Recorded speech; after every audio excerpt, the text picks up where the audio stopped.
आप देख रहे हैं जय भारत टीवी। अभी तक जितने भी जो विधायकों की मौत हुई किसी भी कारण से, तो ये परंपरा थी कि उनके परिवार के लोगों को टिकट देते थे। ये पहला अवसर है कि ये प्रयोग पहला गंगोत्री में हुआ और दूसरा ये केदारनाथ में है कि जो आशा नौटियाल हैं,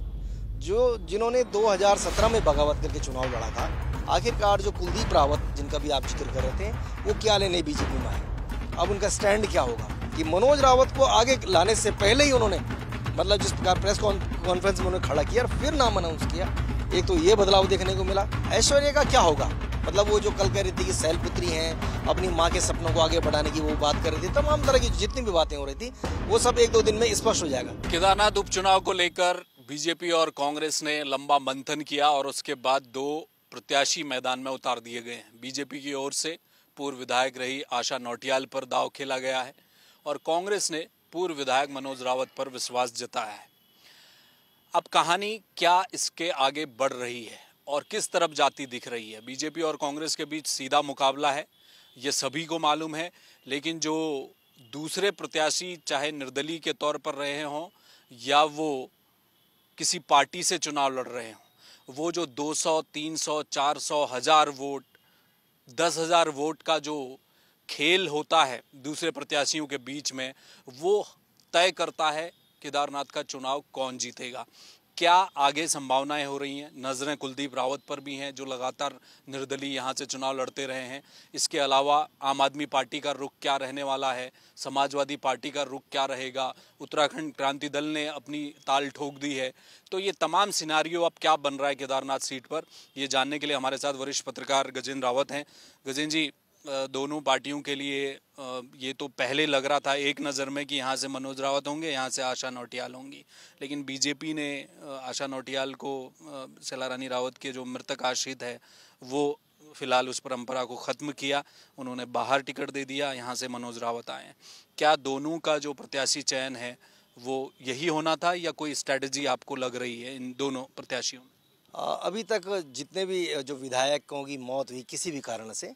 तो ये परंपरा थी कि उनके परिवार के लोगों को टिकट देते थे और महेंद्र भट्ट से लेके तमाम लोगों के बड़े बयान थे इसमें कि भाई उन्होंने भी, उनका परिवार भी काम करता है, इसलिए उनको जो है दिया जाता है टिकट। ये पहला अवसर है कि ये प्रयोग पहला गंगोत्री में हुआ, जब गोपाल रावत की मौत होने के बाद उनकी पत्नी जो शांति रावत टीचर थी, उन्होंने रिज़ाइन भी कर लिया था, वो क्षेत्र में काम कर रही थी, उनको टिकट नहीं दिया। और दूसरा ये केदारनाथ में है,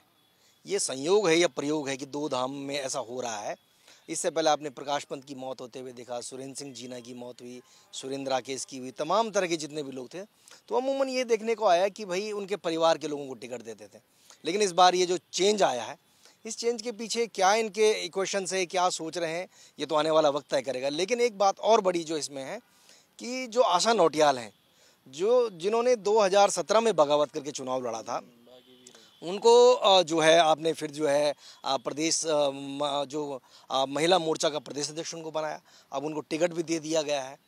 और वहाँ पर अजेंद्र जो टिकट मांग रहे थे बीकेटीसी के चेयरमैन, उनको जो क्या वो सोना विवाद के कारण उनका नाम कटा,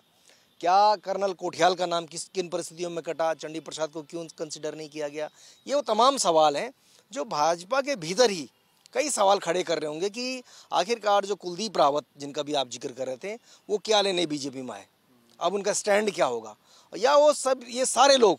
भाजपा की उस स्ट्रेटजी के तहत वो ट्रैप हो गई हैं जो भाजपा ने पहले दिन तय किया था कि वो 2022 के चुनाव में 71% जिन लोगों ने वोट पाए थे बीजेपी से और इंडिपेंडेंट्स, आम आदमी पार्टी, जो तमाम लोग थे, उनमें से जिन लोगों को मिलाकर 71% वोट पड़ा, वो सब आज बीजेपी के पास है। और जो ये बदली हुई परिस्थितियां हैं कि वो बीजेपी ने क्या अपने पक्ष में कर ली हैं, या जिस अंदाज में जो कुछ दिन पहले तक हम सब देख रहे थे कि कांग्रेस के लोग बयानबाजी कर रहे थे, करण महारा का बयान आ रहा था, शैलजा का आ रहा था, गणेश गोदियाल का आ रहा, तमाम तरह का आ रहा था, लेकिन अचानक से कुछ ऐसा हुआ कांग्रेस के भीतर जो दिखाई दिया कि मनोज रावत का टिकट होने से पहले ही एक हो गए सब, उन लोगों ने बाकायदा प्रेस कॉन्फ्रेंस आयोजित की और सारे बड़े लीडर वहाँ खड़े, यशपाल आर्य, करण महारा, गणेश गोदियाल, सभी लोग वहाँ खड़े, और उनमें से सिर्फ वहाँ पर मनोज रावत को प्रोजेक्ट कर दिया। मतलब उन्होंने उनसे प्रेस कॉन्फ्रेंस कराई और सारे लोग वहाँ मौन थे। तो वो जो मुझे लगता है कि हो सकता है उनको लगाओ कि भाई जिस प्रकार की स्ट्रेटजी बद्रीनाथ और मंगलौर में थी, अगर वो कंटिन्यू नहीं रही पाएगी तो हो सकता है कि आने वाले वक्त में करण महारा की राह कठिन हो जाए, जो उनके दूसरे तीसरे और जो तमाम लोग हैं जिनके भरोसे कांग्रेस शायद आगे बढ़ रही हो। तो ये जो बेसिक अंतर आया है कि मनोज रावत को आगे लाने से पहले ही उन्होंने मतलब जिस प्रकार प्रेस कॉन्फ्रेंस में उन्होंने खड़ा किया और फिर नाम अनाउंस किया, एक तो ये बदलाव देखने को मिला। दूसरा, भारतीय जनता पार्टी अभी भी मुझे लगता है कि जो कुलदीप रावत, ऐश्वर्या, जो तमाम ये सारे लोग जो भी 3-4 दिन पहले तक बयान दे रहे थे, बहुत सारी तरह की बातें कर रहे थे, बहुत सारी बातें मतलब सोशल मीडिया से लेके अखबारों में फ्लोट कर रही थी कि भाई कर्नल कोठियाल लंबे समय वहाँ काम कर रहे हैं, उनको मौका दिया जाएगा। वो आम आदमी पार्टी के सीएम फेस थे और जिस प्रकार से अजेंद्र अजय को बहुत तेज़ी से नाम चलाया जा रहा था कि टेम्पल कमेटी एक बहुत बड़ा नाम है, तमाम तरह की बातें हैं, वो सबको हटा के जो है इस पॉइंट पर आ गए कि आशा नौटियाल ही उनके कैंडिडेट हैं। अब ये बड़ा मुझे लगता है कुछ रोचक होगा इसमें। ये जो आपने दूसरे क्योंकि केदारनाथ के चुनाव का जब मैं देख रहा था, 2017 का चुनाव हो या पिछला चुनाव हो, निर्दलीय के तौर पर लड़ने आशा नौटियाल तब 17 में लड़ी थी तो करीब 11,000 वोट वो लेकर आ गई थी और वो तो माना जाता है कि शैला रानी रावत का खेल ही उन्होंने बिगाड़ दिया। महज 800 वोट से जीत गए थे मनोज रावत उस समय चुनाव, और उस वक्त भी दूसरे नंबर पर कुलदीप रावत रहे, और अभी पिछले चुनाव में भी कुलदीप रावत दूसरे नंबर पर रहे थे, वो 13,000 वोट लिए। एक 13,000 का एक ऐसा आंकड़ा है कुलदीप रावत के साथ जो पिछले 2 चुनाव में इंटैक्ट रहा है। अगर कुलदीप रावत चुनाव नहीं लड़ते, मान लिया जाए, तो उनका चुनाव न लड़ना बीजेपी के लिए ज़्यादा नुकसानदायक है कि अगर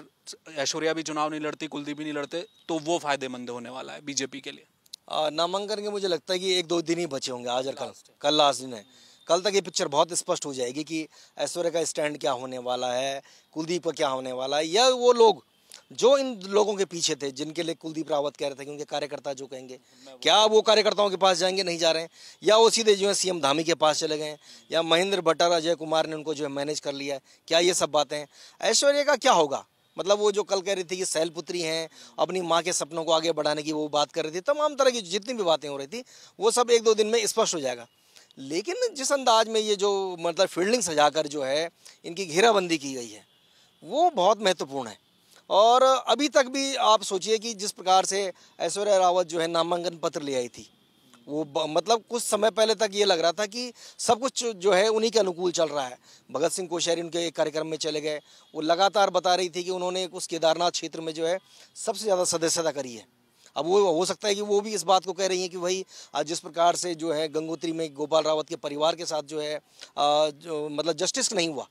जब आप हरबंस कपूर की पत्नी को टिकट दे रहे हैं तो गोपाल रावत की पत्नी को नहीं दिया, तो एक मैसेज गया मार्केट में। आपने जो है सुरेंद्र सिंह जीना के भाई को टिकट दे दिया, सुरेंद्र सिंह जीना के भाई को अगर आपके लिए महत्वपूर्ण थे, तो निश्चित रूप से जो ऐश्वर्या रावत कह रही हैं, कई दिन से उनके लगातार बयान भी आ रहे हैं, वो सब बातें अगले 2-3 दिनों में मुझे लगता है कि बहुत मैच्योर होंगी। ये जो एक सवाल और है केदारनाथ सीट का, हमने देखा बद्रीनाथ में जो कुछ हुआ है, बीजेपी ये मान के चल रही है कि हमने वहाँ एक बड़ी गलती कर दी, लोगों के मन में रोष था, एक विधायक ने जिसको चुना गया उसने बीच में मझधार में गाड़ी छोड़ दी और दूसरे दल पर चले गए, और ये भी कहा जाता है कि बीजेपी का एक धड़ा था जो राजेंद्र भंडारी को नहीं समझ पा रहा था और उसका साथ उसने भीतर खाने नहीं दिया। केदारनाथ में क्या ऐसा होगा? जब भी हमने देखा है बीजेपी कांग्रेस के बीच मुकाबला हो और निर्दलीय और दूसरे दलों के लोग कम से कम हों, ऐसे चुनाव में बीजेपी फंस जाती है। क्या केदारनाथ में ज़्यादा लोगों का चुनाव लड़ना बीजेपी के लिए फ़ायदेमंद होगा, या अगर जितने कैंडिडेट कम होंगे ये आइसोलेट होता जाएगा बीजेपी कांग्रेस में, तब कांग्रेस का कोई चांस आपको दिख रहा है?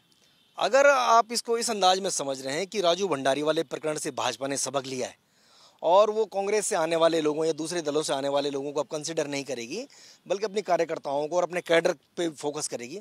तो ये बहुत बड़ा मैसेज होगा। ये मैसेज आपको जो है गंगोत्री में विजयपाल सजवाण के रूप में दिखाई देगा, ये टिहरी में दिनेश धने के रूप में दिखाई देगा, ये धर्मपुर में दिनेश अग्रवाल के रूप में दिखाई देगा, और जितने बड़े शॉट के लेके मतलब 12-13 तो ऐसे लोग हैं जो 2022 में कांग्रेस के सिंबल पर चुनाव लड़े और वो अच्छे दिनों के आस में यहाँ आ गए हैं। उनको लगा हरक सिंह रावत की बहू आ रखी है, उनको भी लगता है कि भाजपा में अच्छे दिन है। एक तो ये बड़ा मैसेज है। अगर भारतीय जनता पार्टी ने ये तय कर लिया है कि भाई वो राजू भंडारी वाला फार्मूला नहीं अपनाएगी और अब सिर्फ अपने कैडर के लोगों को फोकस करेगी, तो भी वो फंसेगी, इतना आसान नहीं होगा आने वाले समय में। निश्चित रूप से ये जो 18,000 20,000 लोगों को जो जोड़ने की इन्होंने बात करी थी, अगर ये लोग अब कहाँ टिक पाएंगे फिर? आपके सामने तो ये चुनौती कल ही खड़े होने वाली है।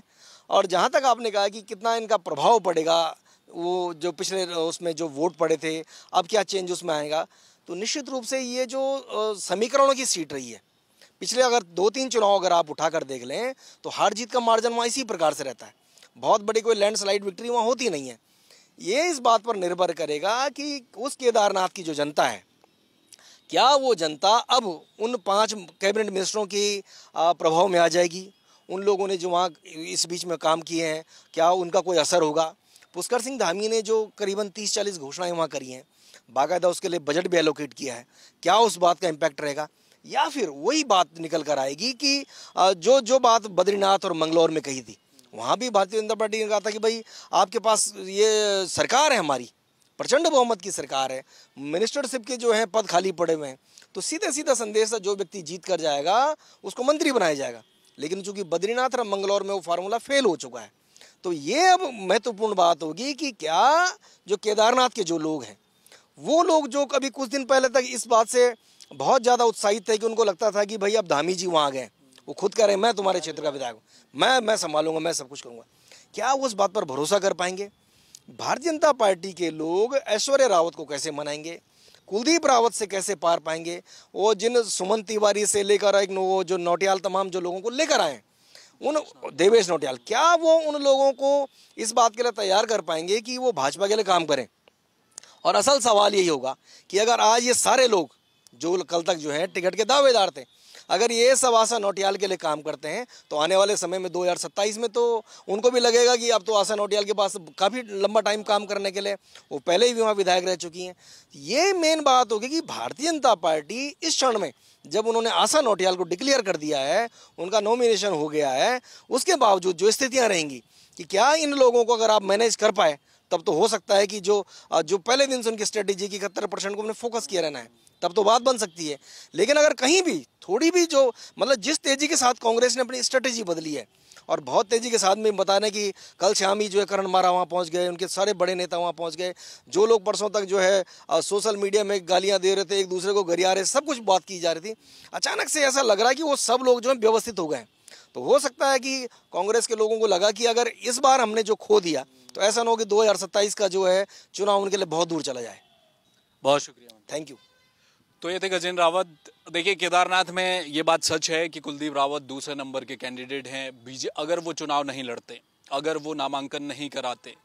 तो क्या बीजेपी के लिए उनके जो समर्थक हैं, जिनके लिए कुलदीप रावत ये कहते हैं कि उनके समर्थक ही सब कुछ तय करते आए हैं पिछले 2 चुनावों में, और इस बार भी वही तय करेंगे, अगर कुलदीप रावत बीजेपी में रहे, चुनाव नहीं लड़े, तो क्या उनके समर्थक घर से निकल पाएंगे? क्या वो उस तरह से आशा नौटियाल के लिए काम कर पाएंगे? ऐश्वर्या रावत जो कि मरहूम शैला रानी रावत की सुपुत्री हैं, वो जो संवेदनाएं हैं एक मृतक आश्रित परिवार के लिए, क्या वो संवेदनाएं वोट के जरिए बीजेपी के ही पक्ष में आएंगी, या फिर इन लोगों के जो समर्थक हैं अगर वो